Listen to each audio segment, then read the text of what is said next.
If you farm or you have clients who do, there's a decent chance there's a postcard sitting on a kitchen counter right now that's worth real money. And it's got a deadline attached to it that you need to know about. So today, let's fix that.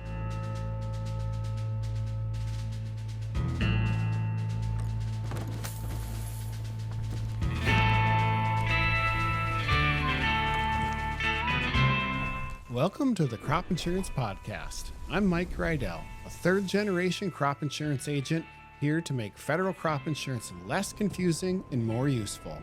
Whether you're a seasoned grower or just getting started, we're here to help you stay covered and confident in every season.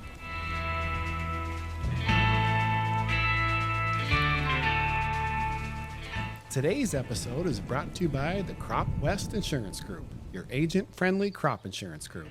If you want more support, smarter marketing, and better tools to help grow your agency, Crop West's expert team has your back. Visit cropwestinsurance.com to level up today. Crop West Insurance is an equal opportunity provider and employer. Welcome to the Crop Insurance Podcast. I'm Mike Rydell.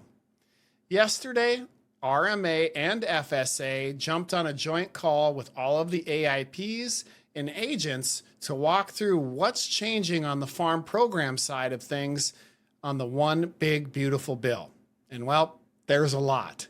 I'm going to give you the 4 things that actually matter in plain English in about 10 minutes. So grab a cup of coffee. So kind of a quick frame up before we jump in here. The bill was signed on July 4th of last year, so we're coming up on the 1-year anniversary. The farm program pieces are live right now. Some for the 2025 crop year, and some are kicking in for 2026. So let's jump into those 4 key things. So first up, base acres. This is the postcard that's sitting on your desk or your kitchen counter that came from the USDA. For the first time in over a decade, the USDA is adding base acres, up to 30 million of them. In case you don't know what base acres are, the base acres are the acres that your ARC and PLC payments get calculated on. They're tied to your farm's history. Not necessarily what you planted this year, it's the history of your farm. And the USDA, well, they just remeasured. And so if your farm's planting history from 2019 through 2023 was bigger than your base that you currently carry, you can get base added. You don't give up anything that you already have. It's purely upside. Here's the part to tattoo to the back of your hand. Around June 1st, landowners got a postcard. So just a few days ago, you should have received a postcard or an email from the USDA about your base allocation summary. You can pull it up through your login.gov or walk into your county office. And the default is to do nothing. If the summary looks right, you sit tight and the new base acres show up automatically. You only need to call the county office by August 31st in 3 situations. 1, the acreage history on the summary is wrong or missing something. 2, you want to designate subsequent double-cropped acres. Or 3, for some reason or another, you want to opt out of the added base acres. That's it. But August 31st is the hard wall. So the message to every landowner out there is open your mail, actually open it, and follow through with what it's instructing you to do. Okay, segment 2, or number 2 on the list, the good news. 2025 ARC and PLC got a lot better, and there's nothing to do. The safety net got stronger for the 2025 crop year, and 3 things moved. The ARC guarantee went from 86% of benchmark revenue up to 90%. Translation, it triggers sooner. The cap on the ARC payment went from 10% of benchmark up to 12%. So the ceiling on what it can pay is higher. And for the 2025 crop year only, you automatically get the higher of ARC County or PLC, regardless of which one you're in, crop by crop. There's no election, there's no paperwork. The USDA just runs both and pays you whichever one's greater. Now keep in mind that does not include ARC IC. That's excluded from that greater than scenario. On top of that, the payment limit has jumped from $125,000 up to $155,000, and it's inflation indexed now. So that means that the 2025 crop works out to about $160,000 per person. Those payments will land in October of 2026, so there's nothing for you to do here. Just know it's coming, and it's bigger than it would have been under the old Farm Bill. Number 3 on the list, don't sleep on the 2026 election. And we're not talking about the midterms. We're talking about your 2026 ARC and PLC election. And this is one that's going to bite somebody, so don't let it be you. 2025 was automatic. 2026 is not. Every farm has to make a brand new election for the 2026 crop year to be payment eligible. If you don't elect, the USDA drops you back to whatever you had elected before, and you would get no payment for 2026. That's the penalty for snoozing.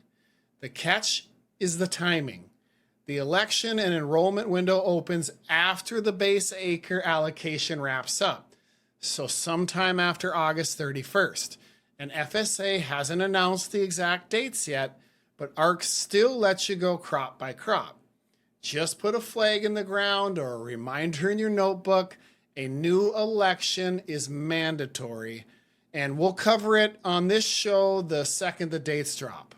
So number 4 on our list, entities just got a big win. So this one is for your bigger operations and anybody farming as an LLC or an S Corp or a partnership. So stay with me because the money's real here. Old world, the old way. An LLC or an S Corp got one payment limit, period. It didn't matter how many people were behind it.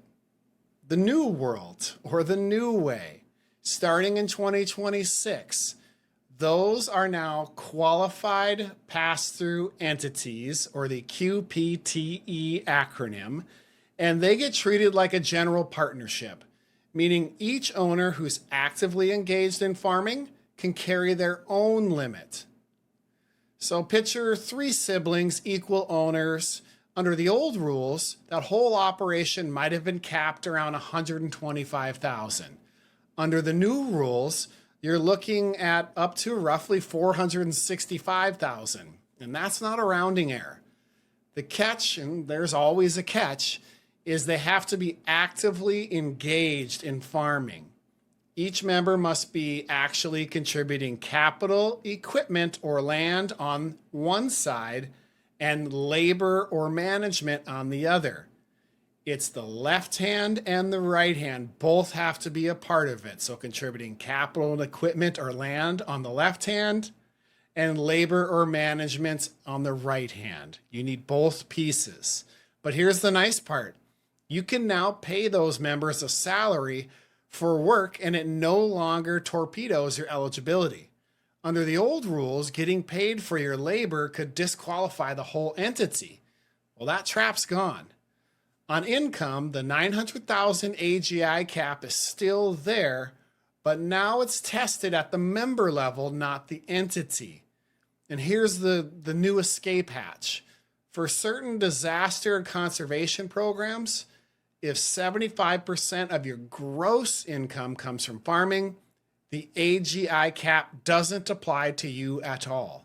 That's a gross income test, not a net, which is much easier, or it's a much easier bar to clear for the real farms. If your client's farm is an entity, or you are a farmer that has an entity, this is a time when you need to sit down with your tax professional, the FSA office, and your crop insurance agent, especially if you're looking to make entity changes for the upcoming years. That can have all sorts of implications when it comes to crop insurance, as well as those other pieces. So make sure you're having a conversation with all of those different people to help you make the best decision for you. And now for the lightning round, or 3 quick ones before we go. SDRP, that disaster-related program, SDRP Phase 1, Phase 2, Stage 1, Stage 2, the final poll for that is on June 15th, so in just a couple of days. RMA is going to hand it to FSA on that day, so if you've got anything in motion there, you need to get that done ASAP. Late filed acreage for 2019 through 2023. If you flat out never reported a year, you can late file it now. The fees are waived and there's no farm visit, but you've got to prove that the crop existed. And you cannot late file acres that you've already reported, even if you reported them as idle. Lastly, that Form 902 for entities, there's a new one required for 2026 where every member signs it on the first go around and the ownership snapshot date gets pushed to September 15th. So to wrap things up, some little homework here. 1, tell every landowner to open that postcard and check it before August 31st. 2, the 2025 safety net got a lot better and pays out in October, and that's great news.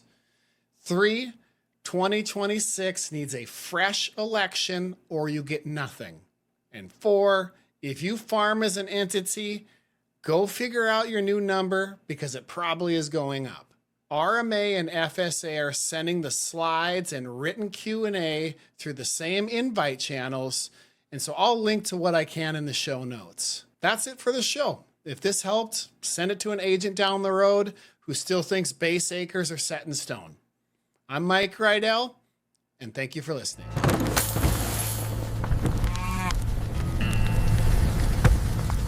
From my family to yours, thank you for tuning in. If you found this helpful, please subscribe and share with a neighbor.